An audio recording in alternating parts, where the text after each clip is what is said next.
السلام علیکم ورحمۃ اللہ وبرکاتہ۔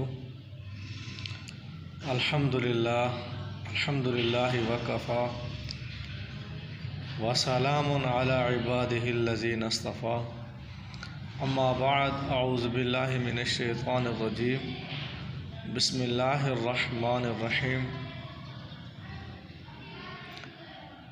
یا ایھا الذین آمنوا اطیعوا اللہ واطیعوا الرسول ولا تبطلوا اعمالکم۔ بہت ہی اہم ترین موضوع ہے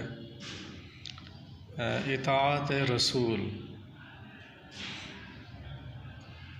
قرآن مجید میں اکثر مقامات پر اللہ تعالیٰ کی اور اللہ تعالیٰ کے رسول کی اطاعت کا حکم آیا ہے، یعنی قرآن مجید میں دو اطاعتوں کا ذکر آیا ہے، ایک اللہ تعالیٰ کی اور ایک آپ صلی اللہ علیہ وسلم کی۔ اللہ تعالیٰ کی اطاعت سے کیا مراد ہے؟ اللہ تعالیٰ کی اطاعت سے مراد قرآن مجید کی اطاعت کرنا، اسی طرح پیارے پیغمبر محمد الرسول اللہ صلی اللہ علیہ وسلم جو شریعت دیں اس کی اطاعت اور فرما برداری کرنا۔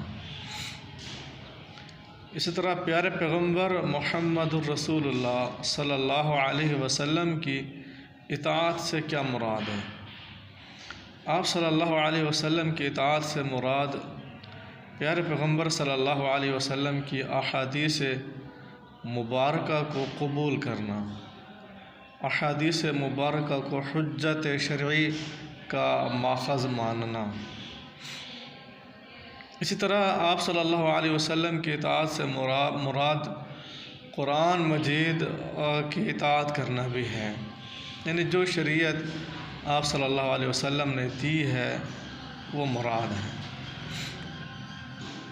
لیکن موجودہ دور میں جو ہے فتنے جو موجود ہیں، ان کے جو نظریات ہیں، ان کا نظریہ یہ ہے کہ معاذ اللہ اطاعت ایک ہے اور وہ اللہ تعالیٰ کی ہے، اور محمد الرسول اللہ صلی اللہ علیہ وسلم جو ہیں وہ صرف اور صرف ان کا کام تبلیغ کرنا تھا، وہ قرآن مجید کو ہی صرف آگے پہنچانا تھا۔ یہ موجودہ دور کے فتنے جو ہیں ان کے نظریات ہیں، لیکن قرآن جو ہے ان کا رد کرتا ہے۔ قرآن مجید دو ہی اطاعتوں کا جو ہے تذکرہ کرتا ہے۔ اللہ تبارک و تعالیٰ نے بھی ارشاد فرمایا ہے، لقد کان لکم فی رسول اللہ اسوۃ حسنہ۔ نبی کریم صلی اللہ علیہ وسلم کی زندگی تمہارے لیے بہترین نمونہ ہے۔ پیارے پیغمبر صلی اللہ علیہ وسلم پر جو وحی آتی تھی، آپ صلی اللہ علیہ وسلم اس کی وضاحت اقوال سے بھی کرتے تھے اور اعمال سے بھی کرتے تھے۔ اس طرح کہ نماز کا حکم ہے، اقیموا الصلاۃ، آپ صلی اللہ علیہ وسلم نے عملی طور پر جو ہے نماز پڑھ کر دکھلائی، صحابہ کو پڑھ کر دکھلائی۔ قرآن مجید میں جو ہے طریقہ نماز نہیں ہے، وہ سنت رسول سے ثابت ہے۔ اسی طرح مین جو بنیادی احکام ہیں قرآن کے، وآتوا الزکاۃ، زکوٰۃ کو ادا کرو، تو اس کی جو ہے وضاحت جو ہے پیارے پیغمبر صلی اللہ علیہ وسلم نے فرمائی ہے، اقوال سے بھی اور اعمال سے بھی عمل کر کے دکھلایا ہے، عملی نمونہ پیش کیا ہے۔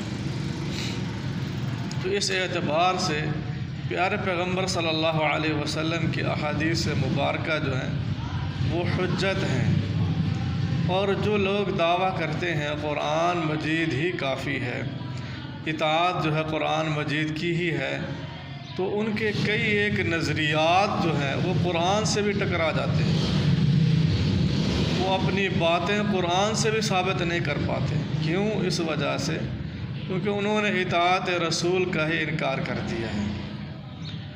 تو یہ بہت ہی نازک مسئلہ ہے، اس کو سمجھنا چاہیے۔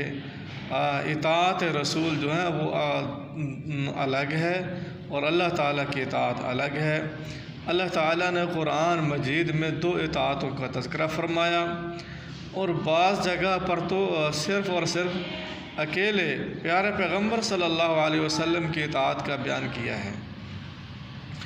بعض مقامات ایسے ہیں جہاں پر صرف اور صرف آپ صلی اللہ علیہ وسلم کی اطاعت کا بیان آتا ہے۔ تو ہمیں چاہیے ہم جو ہے قرآن کے ساتھ ساتھ احادیث رسول کو بھی مانیں۔ وما علینا الا البلاغ المبین۔